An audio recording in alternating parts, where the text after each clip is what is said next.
မင်းအထင်လွဲနေပြီးငါပြောတဲ့မိန်းကလေးကရွှမ်းလီကိုပြောတာရဲချင်းချံမဟုတ်ဘူးရွှမ်းလီကငါကျင့်စဉ်တိုးတက်ဖို့အတွက်ရှာဖွေထားတဲ့စွမ်းရည်စုပ်ယူရာဖို့တိုင်းတစ်ခုပဲပြီးတော့သူကရဲချင်းချံထက်အများကြီးပိုတန်ဖို့ရှိတယ်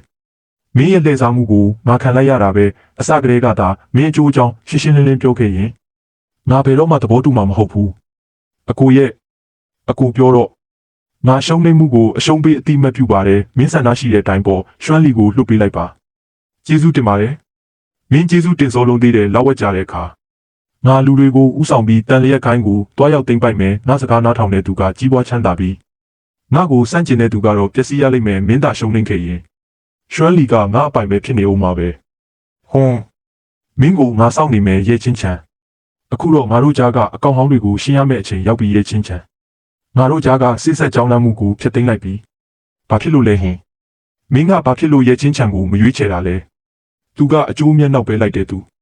ရက်ဆက်တဲ့နှလုံးသားရှိပြီးအကျဉ်းစာရိတ်တာလည်းမကောင်းတဲ့မိန်းမတစ်ယောက်မှုလို့ပဲ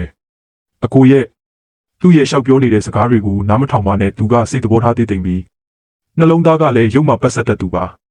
ါသူတစ်ပါးမလို့ချင်တော့တဲ့မိန်းမတစ်ယောက်ဖြစ်နေတာကအရေးမကြီးပါဘူးငါကိုယ်တိုင်လည်းသူ့ကိုမလို့ချင်တော့ဘူး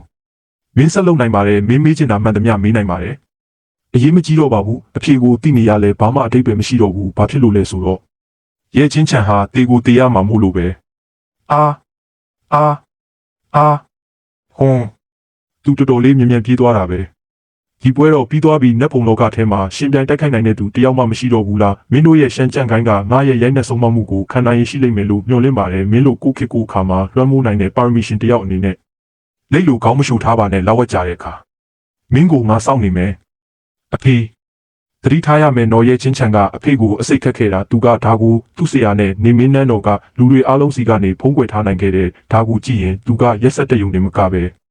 အကွက်စစ်စစ်နဲ့တေချာလဲကြံစီတတ်တယ်ဒီလိုလူမျိုးကစီစဉ်တွက်ချက်တဲ့နေရာမှာဆရာကြတယ်သူကမွေဆိုးတကောင်လိုငြိမ်ပြီးအခွင့်ကောင်းကိုစောင့်နေတတ်ပြီးတစ်ချက်တည်းနဲ့အသေးလုံးမဲ့သူမျိုးပဲသူတစ်ချိန်ရှုံးနေသွားပြီဆိုရင်နောက်တစ်ချိန်မှာအစမတန်ပို့ပြီးသတိထားလာလိမ့်မယ်ဒါကြောင့်သူ့ကိုအထူးသတိထားပြီးကာကွယ်ရမယ်ခေါင်းလေးကတေးသေးလေးနဲ့ဉာဏ်ပညာကတော့အမျော်အမြင်ကြီးမားလာကြီးလားငါသမီးပိတာပါပေတယ်ငါနဲ့တပုံစံတည်းပဲအဖေကတော့ကိုချီးမွမ်းနေပြန်ပြီရိုးရဲကငါနဲ့ဆစ်ဆက်မှုကိုဖျက်သိမ်းလိုက်ပြီးကျင်းဖုံးကိုအစိတ်ခက်ခဲ့တဲ့ကိစ္စကလည်းထပ်ပြီးပေါ်သွားပြီးငါနတ်ဖျားများចောင်းဆောင်ကိုလည်းတွားလို့မရတော့ဘူးနေမင်းနန်းတော်ကိုလည်းပြန်သွားလို့မရတော့ဘူးနတ်ဖျားចောင်းဆောင်မှာကလဲစားချင်နိုင်မှုအတွက်ငါပို့ပြီးအစွမ်းထက်လာမှဖြစ်မယ်ရိုးရဲစီကိုတွားရမယ်ရိုးရဲမှာငါကိုပို့ပြီးအစွမ်းထက်လာစေမဲ့နတ်မြက်လက်ပညာတွေရှိတယ်အရှင်ကျမကိုဒီမှာနေခွင့်ပြုပါဦးကျမကိုမောင်းမထုတ်ပါနဲ့တော့ရမလားဟင်ကျမရဲ့နှလုံးသားတစ်ခုလုံးမှာအရှင်တယောက်တည်းရှိတာပါအရှင်မရှိရင်ကျမအသက်ရှင်နေရတာဟာအလောင်းကောင်ရှောက်သွားနေတယ်လို့ပါပဲငါကအမိုက်တွေကိုလက်မခံဘူးမင်းမှာဘာတန်ဖို့ရှိလဲဆိုတာပြောစမ်းအရှင်နဲ့မတန်တော့ဘူးဆိုတာကျမသိပါတယ်ကျမအရှင်ဘေးနားမှာပဲနေချင်တာပါလက်ဖက်ရည်ခတ်ပေးရတဲ့အစီကံမျိုးသမီးတယောက်ဖြစ်ရရင်တော့မှနေ့တိုင်းအရှင်မျက်နှာလေးမြင်နေရရင်တင်ကျမအယံဝမ်းသာပီတိဖြစ်ရပါပြီငါဘေးနားမှာအစီကံမင်းကလေးတွေမရှားပါဘူးမူလကတော့ငါမျက်စီထဲမှာမင်းကိုအမှတ်9မှတ်ပဲပေးလို့ရမယ်မင်းကိုပတ်ဦးတစ်လုံးလိုဘေးနားမှာထားရတာလည်းမစိုးပါဘူးဒါပေမဲ့အခုတော့တစ်မှတ်ပဲကျန်တော့တယ်မင်းရဲ့ရမှတ်ကိုနောက်ထပ်2မှတ်လောက်တိုးအောင်လုပ်နိုင်မယ်ဆိုရင်မင်းကိုခြံထားဖို့ငါစဉ်းစားပေးနိုင်တယ်အရှင်ကကျမကိုဘေးနားမှာပဲထားပေးမယ်ဆိုရင်ကျမဘာမဆိုလုပ်ဖို့အစဉ်သင့်ပါပဲမင်းကတော်တော်လေးလေတဲ့မိမပဲကောင်းပြီဒါဆိုရင်လည်းဒီမှာပဲနေခဲ့တော့ကျေးဇူးတင်ပါတယ်အရှင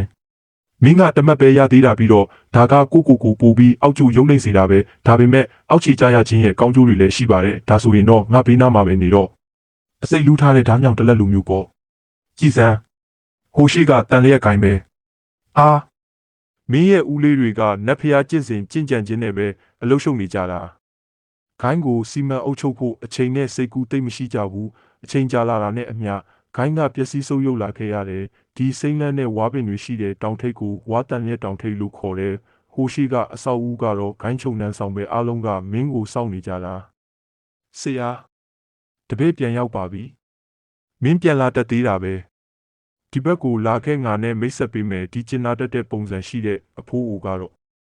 မင်းရဲ့ဘိုးဘေးဖြစ်တဲ့တန်လျက်သူတော်စင်ကြံချမ်းရှင်းတာပဲဘိုးဘေးကြီးနေကောင်းပါသလားရှင်အေးသမီးလေးလည်းနေကောင်းရဲ့လားဟာဒါကမင်းရဲ့ဘိုးဘေးကြီးကမင်းအတွက်ပြင်ဆင်ပေးထားတဲ့လက်ဆောင်ပဲသဘောကျရဲ့လားဟုတ်ကဲ့သဘောကျပါလေရှင်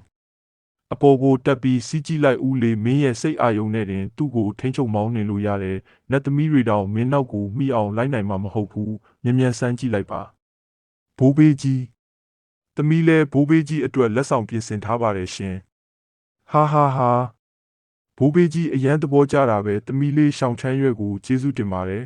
။ဒီလူကတော့မျက်နှာထားအေးဆက်ဆက်နဲ့ဒါပေမဲ့နှလုံးသားနှွေးထွေးတဲ့သူမျိုးပဲသူကမင်းရဲ့ဒုတိယဦးလေးဟွာဝူချင်းဟာပဲသူတစ်ပါးတွေကသူ့ကိုအချစ်ကင်းမဲ့တော့ဒါတလက်လို့တီးကြပြီစိတ်ဓာတ်ကလည်းအေးဆက်လာတယ်